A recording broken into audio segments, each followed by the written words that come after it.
Video দেখালাম যেটা বলা হচ্ছে পুলিশের তরফ থেকে করা হয়েছে এবং বলা হচ্ছে পুলিশ বাধ্য করেছে। টুইট আমরা দেখাবো, একটি টুইট যেখানে পরিষ্কার করে কি বোঝা যাচ্ছে সেটা একবার দেখুন। মিথ্যা গল্প বানিয়ে একটা বিষয়বস্তু শুরু করেছে। আমরা বিচার চাইছি, যারা আমাদের সহযোগিতা করবে তারা আমাদের যারা ন্যায় পায়। একটা প্রচার হচ্ছে বিভিন্ন জায়গা থেকে, পুলিশ প্রশাসন থেকে নাকি আপনাদের কোনো আর্থিক টাকা নিয়ে এসে দিয়ে কে বললো এই কথা? ধামাচাপা কিভাবে বললো এটা? এইটাই তো হচ্ছে না, টিভিতে। কিভাবে বললো? আপনারা আমাদের এই সময়ের কথা বলার কোনো দরকারই প্রয়োজন কি আছে? এমন কোনো ঘটনাই ঘটেনি। ছি ছি ছি। আমরা কাউকে কিছুই বলিনি। তাহলে এটা পুরো সম্পূর্ণ একদম মিথ্যা গল্প। হ্যাঁ, মিথ্যা গল্প বানিয়ে একটা বিষয়বস্তু শুরু করেছে। আমরা বিচার চাইছি, যারা আমাদের সহযোগিতা করবে তারা আমাদের যারা ন্যায় পায়।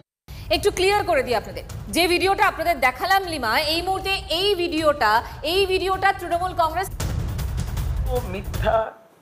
মা বাবা তাদেরকে এইভাবে তো বিব্রত করা যায় না। তারা এমনিও শোকাহত রয়েছেন এবং অত্যন্ত কঠিন অবস্থায়, খুব দুঃখে আমরা সকলেই রয়েছি। এখানে কাদের থাকার কথা ছিল না, সেটা হচ্ছে রাজনীতি করার জায়গাটা। এই রাজনীতিটা হওয়ার কথা ছিল। তা আমরা একটাই খুব বিনম্রভাবে বলার চেষ্টা করছি যে মা বাবার উপরে কোনো রাজনৈতিক দল যেন চাপাচাপি না করে। কোনো রাজনৈতিক ফায়দা যে দলগুলো নেয় এবং তারা একটি ডেড বডি পেলে এই ভালচার পলিটিক্স করেছেন, যারা একটা লাশ পেলে সেটাকে নিয়ে রাজনীতি আরম্ভ করেছেন, একটা মৃত্যু হলেই আর রাজনীতি। এইখানে কিন্তু সেই জায়গাটা নয়।